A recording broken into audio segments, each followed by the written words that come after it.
ಓಂ ಶಿವ.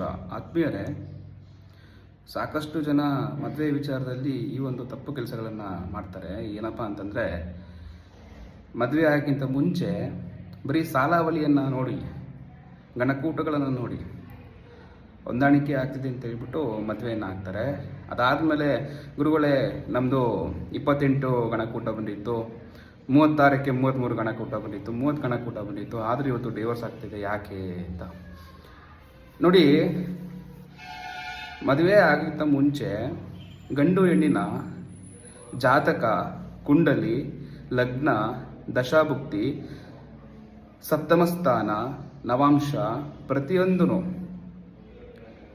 ಕುಂಡಲಿ ಹೊಂದಾಣಿಕೆಯನ್ನು ನೋಡಿ ಮದುವೆ ಮಾಡಬೇಕು ಅಂತ ನಮ್ಮ ಹಿರಿಯರು ಮತ್ತು ಶಾಸ್ತ್ರದಲ್ಲಿ ಹೇಳಿದ್ದಾರೆ.